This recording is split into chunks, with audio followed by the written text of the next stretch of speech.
Trenches just got to be a little bit tougher. We got to help each other. We got to communicate. We just got to play better all around. It seemed like the first half you guys were able to play with pace and get downhill. Did they slow things down in the second half? I mean, we still scored 60 points in the paint. They had 78, so obviously that's uncalled for, and, we just got to be better.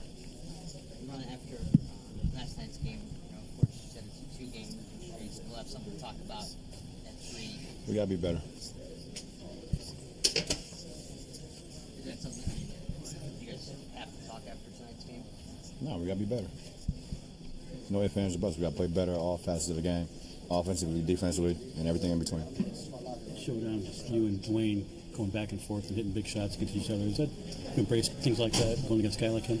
Yeah, absolutely. Obviously, we're on the other side of our career, but we're still able to make plays. And anytime we get an opportunity to play against each other, it's always we're always grateful for the opportunity. You're probably not new to talk about it, but you were wearing the Cubs uniform coming in. Talk about catching up on that bet from him, and what was to wear that? Where I come from, if you make a bet and you lose, you got to pay up. It's that simple. LeBron, before these 3 losses, was there anything in the 13-2 start that you're like, we still need to show this? Well, I say that all the time. My message about that doesn't change. I always say we got to continue to get better. It doesn't change no matter if we're on a 20-game winning streak.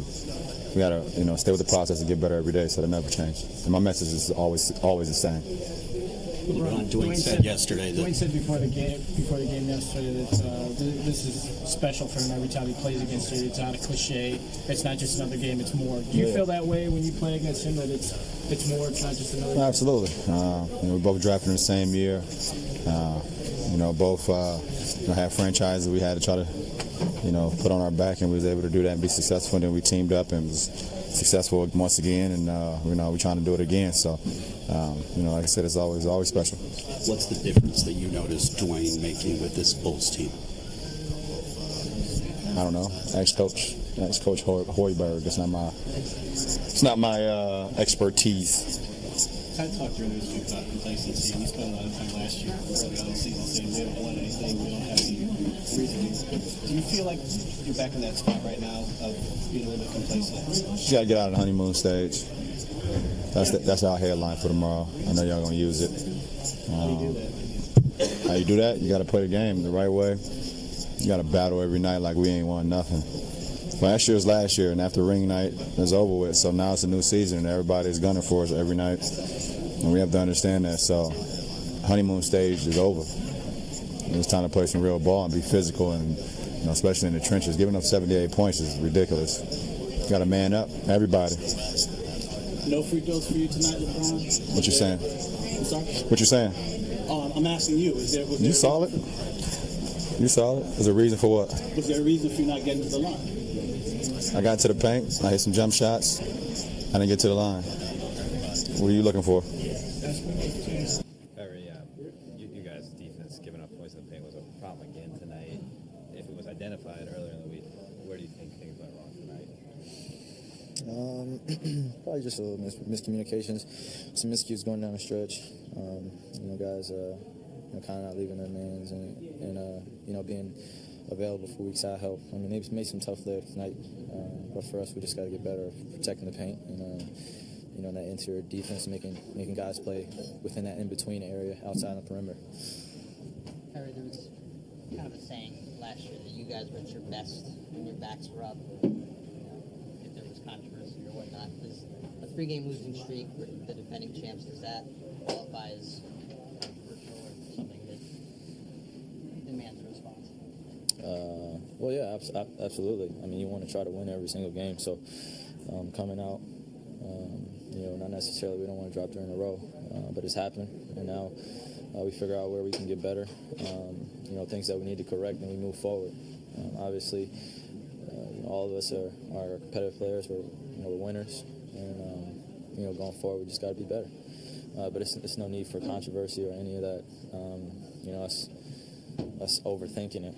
It's just basketball. We got to go out there and just compete at a high level and do it consistently over a sustained 48-minute game. That's all. And I think right now we're doing it in bits and pieces. We're getting out to a good start in the first quarters. I mean, we're hitting guys, and then, sometimes the game can take a shift, but with that, we just got to keep playing and rely on one another. Simply thinking about just the third quarters in the last 2 games, is it simply thinking about those right now? Like I said, it really just comes down to us just correcting our mistakes, especially coming out in the third quarter. It's a big thing for us. I mean, they create a little, teams have created that space, in that point margin where they get out and they have a comfortable kind of lead that they can lean on, and that three-pointer that other guys are shooting and the shots that they're making. It's a difference when it's a 2-point game rather than it's an 11-point game. That three-pointer that guys are thinking about shooting and they're open. We're thinking about passing. So for us, we just got to keep the pressure on them and rely on our defense. I mean, that has been our staple. Of us winning basketball games, we got to stick to that. Was there anything during the 13-2 start where you're like, see, our record's really good, but I wish we had been this working better, that would explain the last 3 losses? What do you mean? Because obviously you're winning at a rapid rate, but you're like, we should be doing this better, and then that could explain maybe why these 3 losses followed the hot start. I mean, I don't want to put my hat on anything particular. For us, like I said, we see it for what it is. We dropped our last 3. Wide margins of victory between the Bucks and the Clippers, and now we come in tonight. We come into a dogfight. We get into a team where we understand that they're going to be physical with us. They got some great perimeter players, and they live in the paint. We just got to stick to our game plan and execute more or less on the defensive end, and then offensively, including myself, just relying on the pass more and getting into the paint and looking for our shooters. Teams are doing a great job of trying to limit shots for myself, Brian, and Kev. They're pre-rotating on the backside, making us give up the basketball. So for us, we just got to trust our teammates a little bit more, and we'll be fine. So. How are you at 8 assists tonight? Still saying you don't think you moved the ball enough? You just play with a lot more pace, man. It gets to a point where I'm getting downhill and I feel like I have a shot, but there also could be a better shot. So for me, I can almost get my shot anytime I want, but those guys are loading up and they're coming weak side and coming at a rapid pace. Teams are loading up on myself and Brian and Kevin. So for me, it's just about going over film and seeing where I can find those spots and making my teammates better. That's all.